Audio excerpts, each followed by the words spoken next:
नमस्कार. फॅन्स्को चळवळीतर्फे तुमचं सगळ्यांचं स्वागत.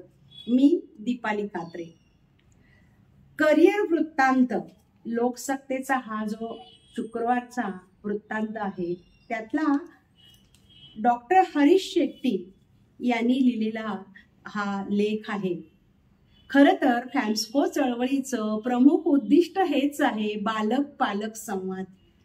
आणि आज हा लेख जो आपण ऐकणार आहोत, पालक आणि मुलांमध्ये संवाद, हेच डॉक्टर हरीश शेट्टी आपल्याला सांगतायत. खरं तर पालकांमध्ये आणि मुलांमध्ये मनमोकळा संवाद होणं अत्यंत गरजेचं आहे. आज संवादामुळे नात्यातली ती जी लवचिकता आहे किंवा आपापसातील जे संबंध आहेत आणि पुन्हा उभी राहण्याची जी जिद्द आहे आणि ताणतणावापासून दूर ठेवण्यासाठी संवादच आपल्याला उपयोगी पडतो. खरं तर आई बाबांनी सुद्धा त्यांच्या आयुष्यात घडलेल्या वाईट घटना मुलांना विश्वासात घेऊन सांगायलाच हव्यात. त्यामुळे मुलं वाईट गोष्टी पालकांना उघडपणे सांगतील की नाही. यामुळे खरं तर काय होणार आहे की कोणताही पाल्य आत्महत्येच्या या निर्णयापर्यंत पोहोचणार नाही. मुलांचा घरातील लहान मोठ्या निर्णयात सहभाग नको का? अगदी अवश्य असायला हवा. त्याला काही समजत नाही, त्याला काही विचारू नका, असं नाही चालणार. उलट त्याला आपल्याला मान देऊन असं आपल्याला घ्यायची ही वस्तू, तुझं काय मत आहे, असं त्याचं मत जाणून घेण्याचा प्रयत्न पालकांनी केला पाहिजे. खरं तर प्रत्येक निर्णयात त्याचे मत जाणून घ्यायलाच पाहिजे. पालकांनी खरं तर घरात मुलांसमोर एकमेकांना ओरडू नये किंवा वाईट सुद्धा एकमेकांचा अपमान करू नये. म्हणजे होतंय काय की आई आणि बाबा एकमेकांना आदर देत नाहीत हे पाहून त्यांच्या मनातील पालकांबद्दलचा आदर जो आहे ना, तो कमी होण्याची शक्यता नाकारता येणार नाही. दुसरी गोष्ट, पाल्याला नकार पचवण्याची सवय लावायला हवी की नको. आता मुलांनी केला हट्ट, मान्य, पण तो लगेच पूर्ण करायचा का? आजच्या आज मला ही गोष्ट हवी आहे, नाही, जाऊ देत की 2 दिवस, त्याला वाट पाहू दे. किंवा छोटे दुःख जे सहन करण्याचा जो अनुभव हा आहे की 2 दिवसांनी मिळणार आहे, तो गरजेचा आहे. त्याचबरोबर म्हणजे आजची परिस्थिती काय आहे ती स्वीकारता यायला हवी त्यांना. आज पालक म्हणले नाही आज पैसे माझ्याकडे, 2 दिवसांनी मी तुला घेऊन देतो, तर ते त्याला कळलं पाहिजे. आता नकार पचवायची सवय लावली नाही तर मात्र मग ती पुढे समस्या ठरू शकते. खरं तर ती सवय लावली तर खचून जाणार नाहीत आपली मुलं, हे पालकांनी लक्षात ठेवलं पाहिजे. अगदी टोकाची भूमिका म्हणजे 10वी-12वीच्या निकालानंतर आपण बघतो की आत्महत्या करतात ही मुलं. का बरं? कारण तुलना सुद्धा होते ना.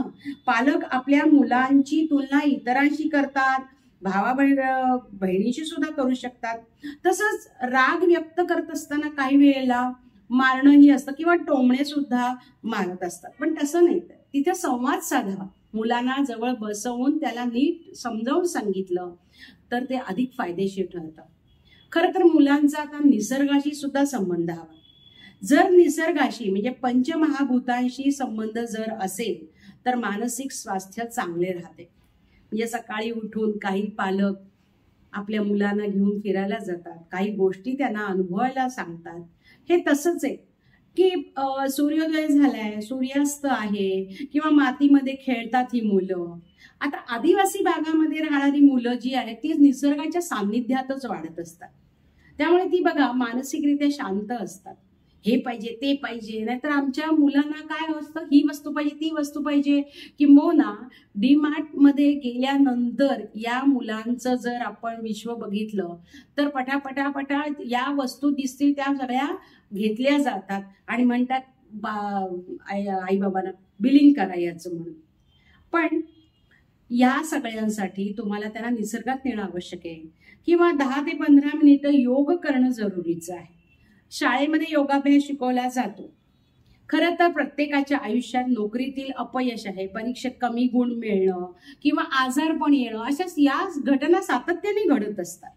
पण त्यातून बाहेर कसं निघायचं का त्याच्यातच गुंतत राहायचं आणि वैफल्यता जी येते, पण त्यातून बाहेर निघालं पाहिजे. ते शिकवायचं कोणी?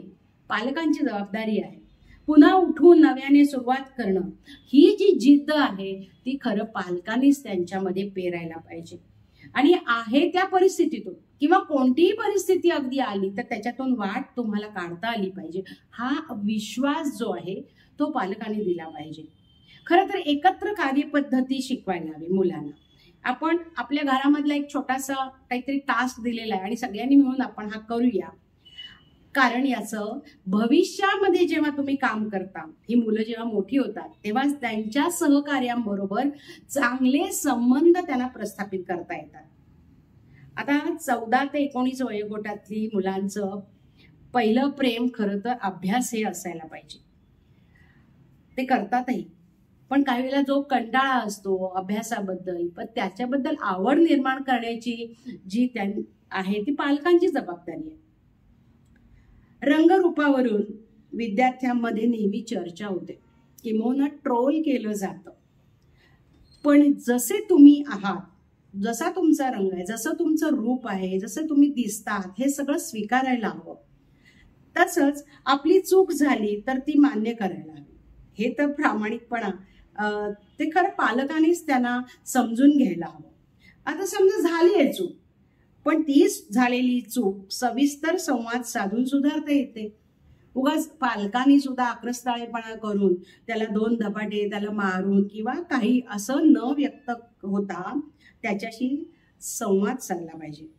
विद्यार्थ्यांनी स्वतःची अभियोग्यता चाचणी करावी, अभ्यासाचं नियोजन करावं.